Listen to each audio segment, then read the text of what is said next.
Taufik Tauri di 2301640017. Pada kesempatan hari ini saya akan membahas mengenai proyek kepemimpinan, yaitu terkait dengan refleksi pengalaman belajar dalam mata kuliah seminar pendidikan profesi.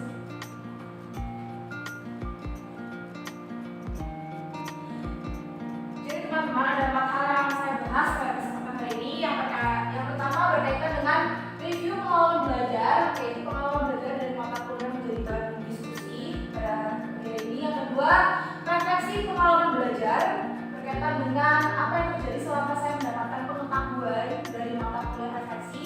Yang ketiga, saya juga akan membahas mengenai analisis artefak pembelajaran, yaitu hasil analisis pembelajaran selama 1 tahun atau semester. Kemudian yang kedua, rumusan hasil belajar, yaitu mengenai pertimbangan prinsip pembelajaran bermakna atau apa yang bisa saya dapatkan setelah saya mendapatkan pembelajaran mengenai proyek kepemimpinan KPK.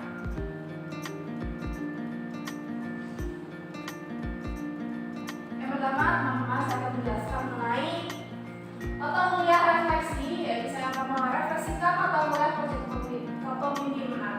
Jadi, mata kuliah proyek kepemimpinan bertujuan untuk melatih kemampuan kepemimpinan, ya, khususnya pada mahasiswa PPG melalui kegiatan service learning atau pembelajaran berbasis pelayanan kepada komunitas atau suatu masyarakat yang akan menjadi target sasaran dalam mata kuliah seminar atau proyek kepemimpinan.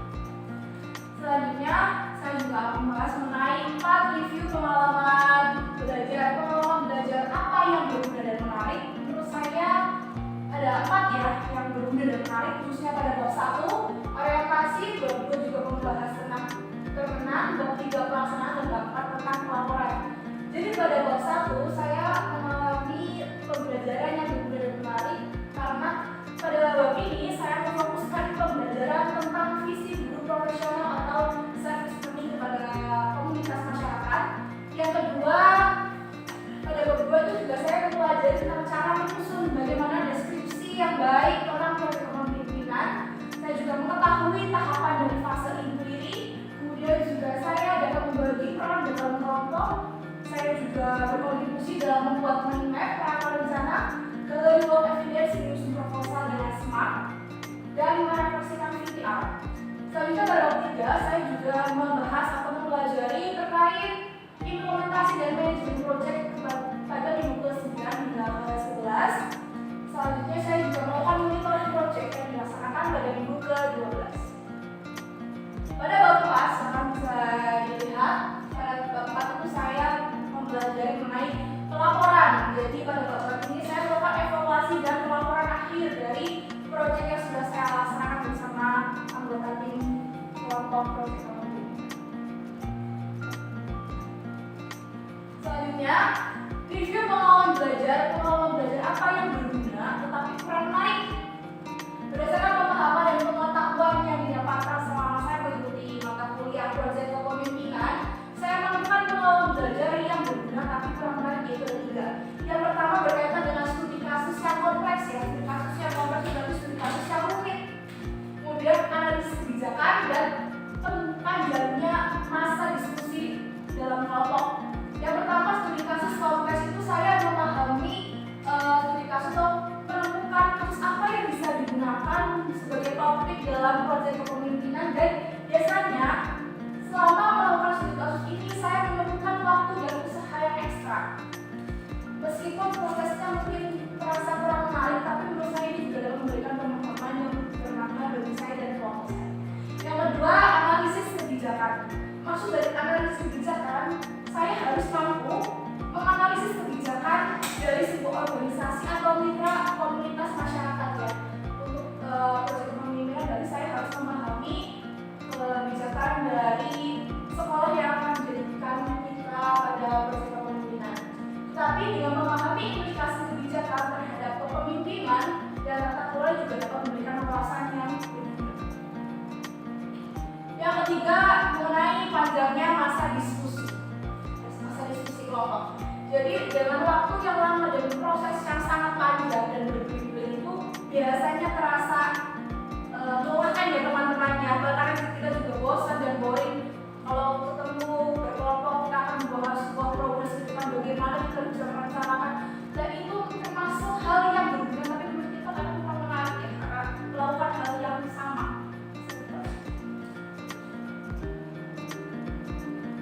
Selanjutnya mengenai review pengalaman belajar. Nah ini ya teman-teman, kenapa saya memaparkan satu tokoh ya, karena menurut saya tokoh tersebut bisa menginterpretasikan pembelajaran yang menarik tapi menurut saya produktif, yaitu berkaitan dengan teori JAS. Kalau sekedar berdua dari lihat di RMS tentunya itu ada teori mengenai JAS yang dipaparkan oleh Simek dalam bukunya Infinite Game.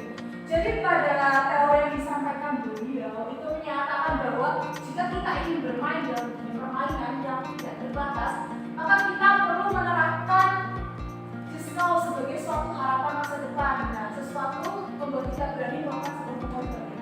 Kenapa menurut saya kurang penting dan kurang berguna? Karena pengalaman belajar yang terlalu teoritis, terlalu tertulis, atau terlalu jauh dari aplikasi praktis dan berproduksi. Jadi menurut saya lebih suka langsung terjun ke lapangan daripada saya harus belajar dengan teori.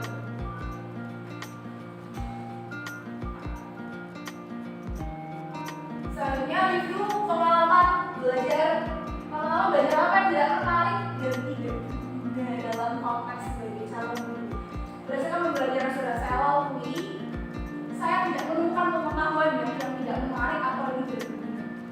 Meskipun ada beberapa pengalaman belajar yang kurang menarik dan kurang berguna seperti apa yang sudah saya sampaikan pada slide sebelumnya, namun dengan mempelajari secara keseluruhan, saya dapat mengetahui banyak hal yang dapat diterapkan untuk bersosialisasi dan bermasyarakat, khususnya dalam konteks kepemimpinan. Jadi semua yang saya pelajari walaupun tidak berguna dan tidak menarik, tapi overall saya menikmati sebagai pembelajaran yang utama.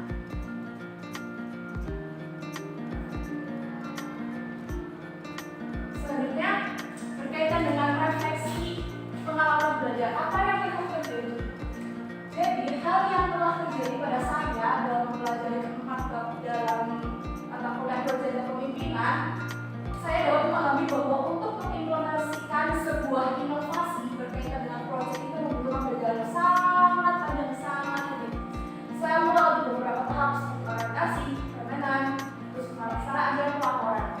Berhubungan proyek ini berkaitan dengan self learning atau pelayanan kepada masyarakat, pembelajaran berbasis ini dapat membuat saya lebih kritis dalam menyusun rencana, mempersiapkan segala hal dengan baik, meningkatkan kemampuan berkomunikasi serta menguasai teknik bersosialisasi dalam masyarakat.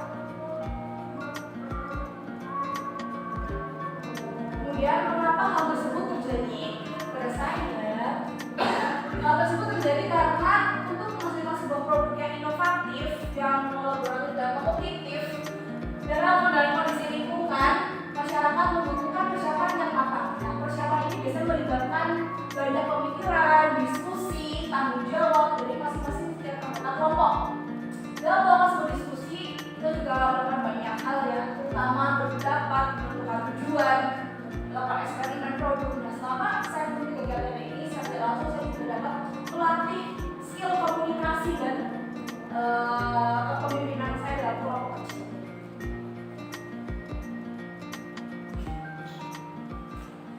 Silakan bisa dilihat dan dipahami. Berikut adalah analisis artefak pembelajaran atau bukti buku hasil pengalaman belajar. Saya ambil contoh pada bab 1, yaitu ada tugas 1.2.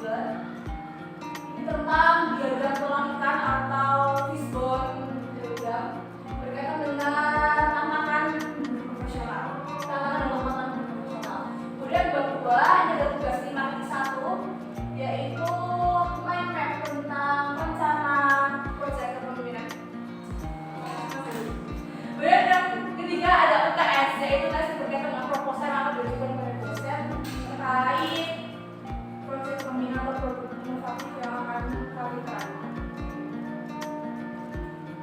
Nah, kenapa saya memilih ketiga artefak ini? Yang pertama, saya melakukan pemetaan tantangan dan kekuatan profesional menggunakan diagram tulang ikan dan fishbone. Kemudian yang kedua, saya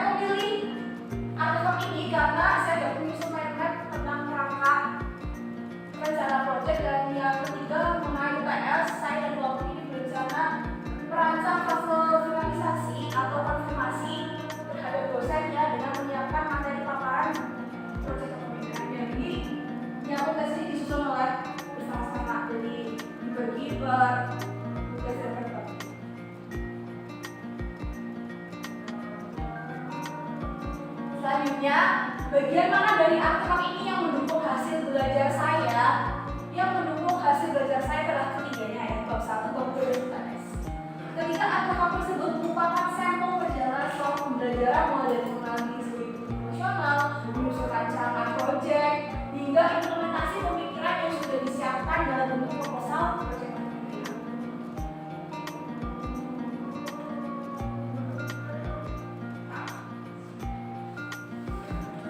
Selanjutnya, yaitu berkaitan dengan perumusan hasil refleksi berupa pembelajaran pertama yang sudah kelas ya, yang terakhir.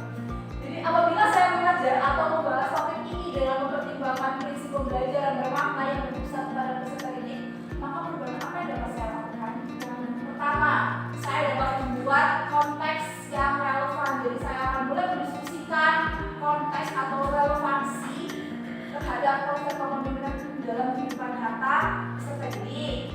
Kemudian yang kedua itu ada kolaborasi aktif, yaitu melibatkan peserta didik secara aktif berdiskusi dengan temannya dalam proses pembelajaran dalam memberikan kesempatan bagi mereka untuk berkolaborasi, berdiskusi, dan berbagi pengalaman atau ide-ide yang mereka. Selanjutnya yang ketiga, pengalaman praktis. Saya dapat memberikan pengalaman langsung yang memungkinkan peserta didik itu mengaplikasikan konsep kepemimpinan dalam situasi yang nyata, misalnya kepemimpinan dalam pemilihan kelas, organisasi kelas, dan waktu dan strategi juga dapat merupakan hasil implementasi proyek kepemimpinan. Nah, ini ada sedikit dokumentasi proyek kepemimpinan yang sudah dilalui oleh kelompok saya. Ini ada observasi tentang jamur tiram karena saya mengaplikasikan pengolahan jamur tiram terhadap berbagai olahan makanan ada di pisang dan bakso jamur tiram. Yang pertama saya lakukan adalah mengobservasi petani jamur tiram di daerah berbeda. Di sini ada bapak dan teman-teman semuanya. Kemudian yang kedua saya juga melakukan eksperimen produksi di pisang jamur tiram. Hasilnya seperti ini, eksperimen pertama. Kemudian saya juga melakukan eksperimen kedua. Setelah itu ada penetapan logo di pisang jamur. Ada namanya jamuran, jadi konsepnya itu jamur berlari gitu ya. Jadi ada jamur yang sedang berlari di tengah-tengah pisang jamur dan sekian presentasi dari saya, Bapak dan Ibu, berkaitan dengan proyek kepemimpinan atau mungkin berkaitan dengan progres sudah sampai mana proyek kepemimpinan atau apapun, silakan teman-teman di sini.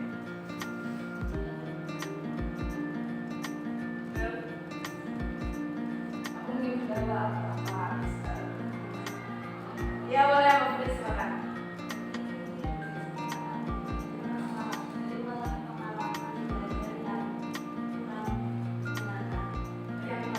Yang gambar apa?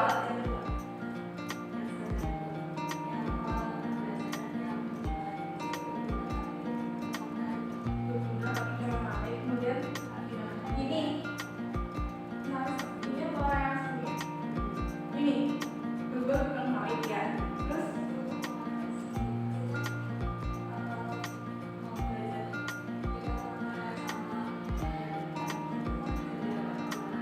kurang motivasi ya untuk membelajar. Terima kasih pertanyaan dari Bori, sangat bagus berkaitan dengan kalau belajar berbulan tapi kurang menarik, jadi bagaimana saya cara mengatasinya. Dan pertama saya ingat dengan tujuan saya ya dari sini. Tujuan saya di sini adalah mengikuti pembelajaran sama pendidikan profesi guru, dan salah satu mata kuliah yang harus saya lakukan adalah mata kuliah wajib adalah proses pendidikan. Walaupun saya mengalami pembelajaran yang kurang menarik, saya juga harus dapat mengikutinya dengan baik dan bertanggung jawab. Saya dapat melakukan diskusi dan kelompok atau berbagi cerita, karena saya dengan berbagi cerita atau berbagi kesan itu dapat mengurangi beban saya ya, sehingga dapat meningkatkan motivasi saya, khususnya dalam